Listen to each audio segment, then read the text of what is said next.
சற்று முன் வெளியே இருக்கக்கூடிய முக்கிய அறிவிப்பு, பழைய ஓய்வூதிய திட்டத்த மீண்டும் கொண்டு வந்திருக்காங்க. தமிழக அரசானது மகிழ்ச்சி தகவல் வெளியிட்டிருக்காங்க. நீங்க இப்ப தான் நம்ம சேனல புதுசா பார்க்குறீங்கன்னா, மறக்காம சப்ஸ்கிரைப் பண்ணிட்டு பாருங்க. அப்பதான் இது போன்ற பயனுள்ள தகவல்லாம் உடனுக்குடன் கிடைக்கும். நெறைய பேர் பார்த்தீங்கன்னா, சப்ஸ்கிரைப் பண்ணாமலே பார்த்துட்டு இருக்கீங்க. ஸோ, இதனால மத்திய அரசு மற்றும் மாநில அரசு குடுக்கக்கூடிய நலத்திட்டங்கள், இலவசங்கள், உதவித்தொகைகள் எல்லாமே உங்களுக்கு தெரியாம போயிரும். ஸோ, ரெகுலரா வாட்ச் பண்ணுங்க. வாங்க வீடியோக்குள்ள போலாம். அரசு ஊழியர்களின் 23 ஆண்டுகால கோரிக்கையை பூர்த்தி செய்யும் வகையில் தமிழ்நாடு அரசு உறுதியளிக்கப்பட்ட ஓய்வூதிய திட்டத்தை அறிவித்துள்ளதாக முதலமைச்சர் மு.க. ஸ்டாலின் அவர்கள் நேற்றைய தினம் தெரிவித்துள்ளார். இந்த திட்டத்தின் மூலம் பழைய ஓய்வூதிய திட்டத்திற்கு நிகரான பலன்களை அரசு ஊழியர்கள் பெறுவார்கள்.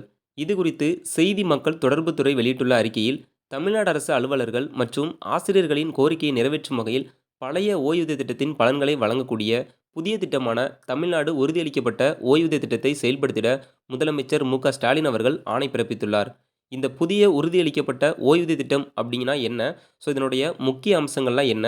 அரசு ஊழியர்களுக்கு இதனால என்னென்ன பயன்லாம் கிடைக்கும் அப்படிங்கிறத பார்க்கலாம். திருமண முன்பணம் 5,00,000 உயர்வு. அதாவது தமிழ்நாடு அரசு வெளியிட்டுள்ள அறிக்கையின்படி, அரசு பணியாளர்களுக்கு வழங்கப்பட்டு வந்த திருமணம் முன்பணம் ரூ. 10,000 ரூ. 5,00,000 ஏற்கனவே உயர்த்தப்பட்டுள்ளது.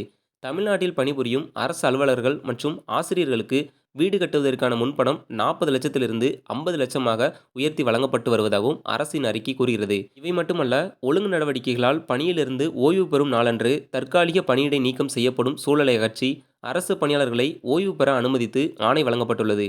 ஓய்வூதிய பணிக்கொடை 20,00,000 25,00,000 உயர்த்தி வழங்கப்பட்டு வருகிறது.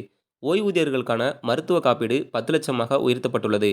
அதோடு பெண் அரசு அலுவலர்களின் நீண்டகால கோரிக்கையை ஏற்று மகப்பேறு விடுப்பு 9 மாதங்களிலிருந்து 12 மாதங்களாக உயர்த்தப்பட்டுள்ளது என்று அரசு அறிக்கை கூறுகிறது. உறுதியளிக்கப்பட்ட ஓய்வூதிய திட்டத்தில் என்னெல்லாம் கொண்டு வந்திருக்காங்க அப்படிங்கிறத பார்ப்போம். முதல் விஷயம், மாநில அரசு அலுவலர்கள் பெற்ற கடைசி மாத ஊதியத்தில் 50% உறுதியளிக்கப்பட்ட ஓய்வூதியமாக வழங்கப்படும்.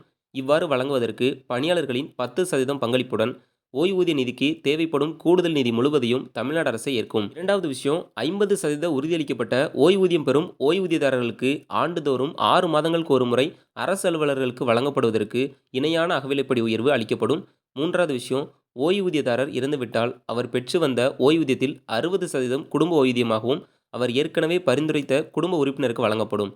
நான்காவது விஷயம், அரசு அலுவலர்கள் பணிக்காலத்தில் இறக்க நேரிட்டால் பணிக்காலத்திற்கு ஏற்ப ரூ. 25,00,000 மிகாமல் பணிக்கொடை வழங்கப்படும். அஞ்சாவது விஷயம், புதிய உறுதியளிக்கப்பட்ட ஓய்வூதிய திட்டம் செயல்படுத்தப்பட்ட பின்னர் ஓய்வூதியம் பெறுவதற்கான தகுதி பணிக்காலத்தை நிறைவு செய்யாமல் பணி ஓய்வு பெறும் அனைத்து அலுவலர்களுக்கும் குறைந்தபட்சம் ஓய்வூதியம் வழங்கப்படும்.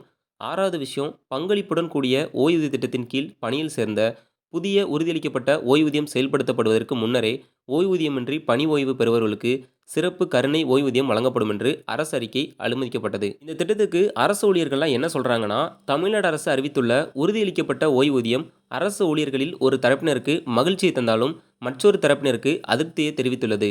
ஊழியர்களிடமிருந்து எந்தவித பிடித்தம் செய்யாமல் அரசு கொடுப்பதுதான் ஓய்வூதிய திட்டம்.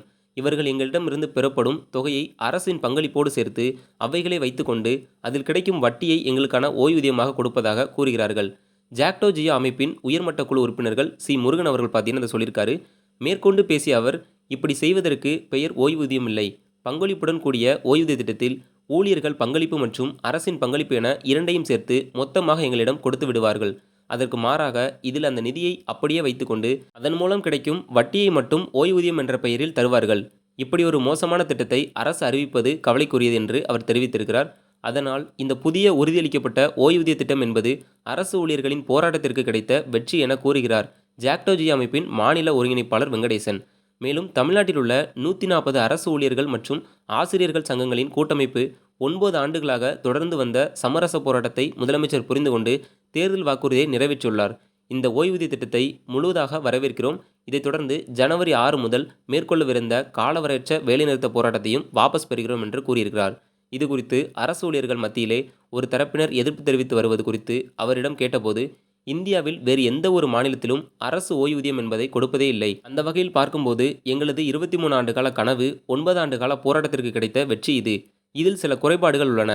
ஆனால் எந்த ஒரு போராட்டத்திலும் 100% வெற்றியை பெற்றுவிட முடியாது என்பதை நாம் உணர வேண்டும். இதில் மகிழ்ச்சியான விஷயம் என்ன அப்படின்னா, பெரும்பான்மை ஊழியர்கள் ஏற்றுக்கொண்டதையே அரசு செய்துள்ளது. அதாவது அரசு ஊழியர்கள் கடைசியாக வாங்கிய சம்பளத்தில் பாதி ஓய்வூதியமாக வழங்கப்படும் என்பது போன்ற பல அம்சங்கள் இதில் அறிவிக்கப்பட்டுள்ளன. அது மட்டுமின்றி ஊழியர்களின் பங்களிப்பு வெறும் 10% மட்டுமே உள்ளன. மீதி 90% அரசின் பங்களிப்பு தான். உறுதியளிக்கப்பட்ட ஓய்வூதிய திட்டத்தில் தமிழ்நாடு அரசுக்கு 13,000 கோடி செலவு வருகிறது. ஆனாலும் அதை செய்துகிறார்கள். மற்றும் இத்திட்டத்தில் தொடர்பாக எழும் விமர்சனங்கள் பற்றி பேசுகையில், பெரும்பாலான அரசு ஊழியர்கள் மற்றும் ஆசிரியர்கள் இதை முழு மகிழ்ச்சியுடன் வரவேற்றுள்ளனர். ஒருவேளை எழுப்பப்படும் கவலைகளில் ஏதேனும் முக்கியமாக ஒன்று இருந்தால் அதுவும் கருத்தில் கொள்ளப்படும். இன்னொரு பக்கம் என்னன்னா, தேர்தல் காரணமாக தான் இந்த ஓய்வூதிய திட்டத்தை அமல்படுத்தியிருக்காங்க அப்படின்னு சொல்றாங்க.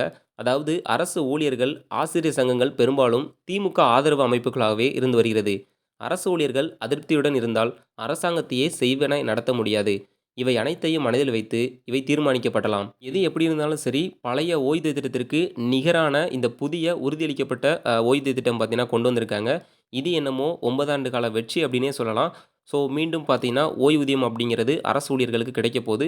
ஸோ இது போன்ற பயனுள்ள தகவலாம் நீங்கள் உடனுக்குடன் தெரிஞ்சுக்கணும் அப்படின்னு நினச்சிங்கன்னா நம்ம சேனலை சப்ஸ்கிரைப் பண்ணிக்கோங்க. வீடியோ பிடிச்சிருந்தா லைக் பண்ணி ஷேர் பண்ணுங்கள். ஸோ நன்றி.